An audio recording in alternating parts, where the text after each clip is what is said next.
நம்ம Ashwin sweets and snacks export பண்றதுக்கு 7373041434 மற்றும் www.ashwinsweets.com கான்டாக்ட் பண்ணுங்க.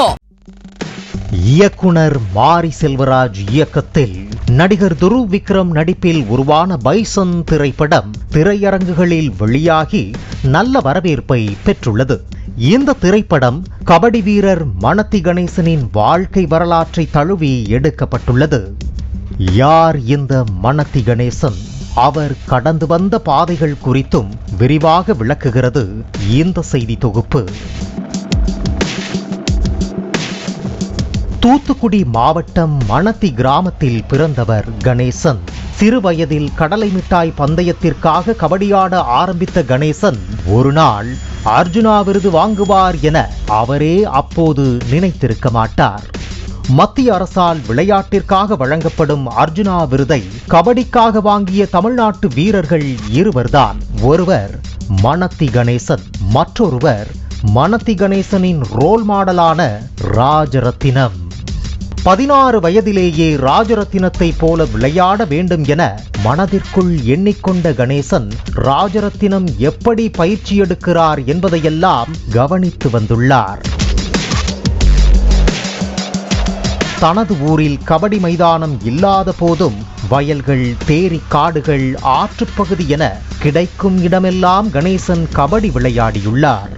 1980களில் சிறந்த கபடி வீரராக திகழ்ந்த அவர் கணேசன் களத்திற்கு ரைடு சென்றால் யாராலும் பிடிக்க முடியாது, அவர் ஒரு தலை சிறந்த விளையாட்டு வீரர் என்கிற பாராட்டை உள்ளூர் அளவில் பெற்றிருக்கிறார்.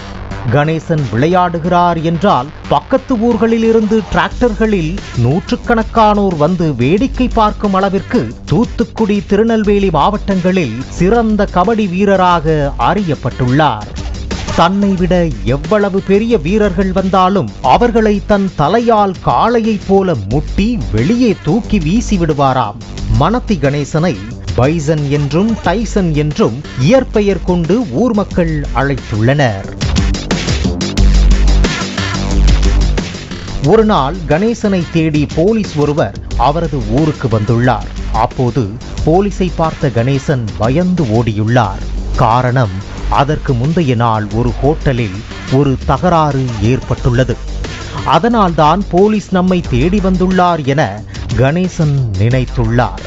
ஆனால் பின்புதான் அந்த போலீஸ் வெளியூரில் நடைபெற இருந்த கபடி போட்டிக்காக கணேசனை அழைத்துச் செல்வதற்காக வந்தது தெரிய வந்துள்ளது.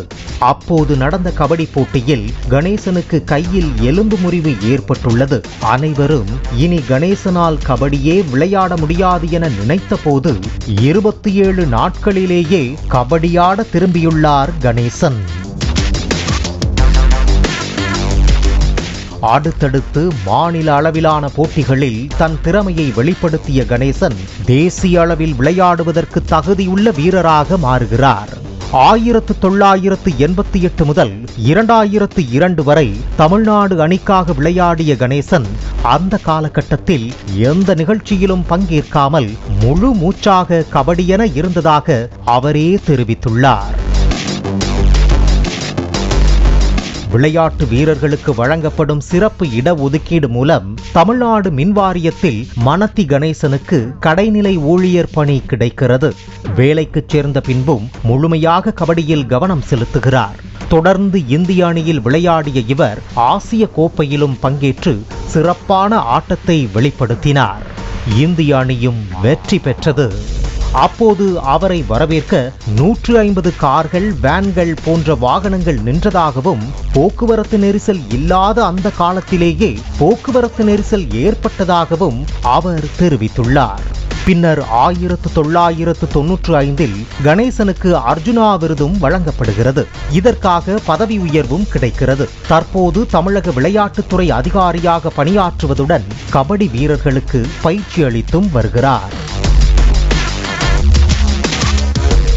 பைசன் படத்திற்காக துருவ் விக்ரமிற்கு கணேசன் பல மாதங்கள் கபடி பயிற்சியும் அளித்துள்ளார். பைசன் படத்தை சென்னை ரோஹிணி தியேட்டரில் படக்குழுவினரோடு கணேசனும் கண்டுகளித்தார்.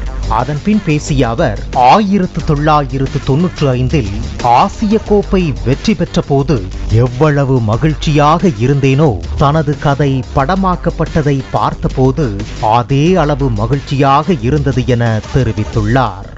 நான் மனத்தி கணேசன் பேசுகிறேன். இந்த படத்தில் முழுக்க முழுக்க கபடியில் என்னுடைய உழைப்பு எல்லாத்தையுமே இன்னைக்கு டைரக்டர் ரொம்ப அற்புதமாக பண்ணியிருக்காரு.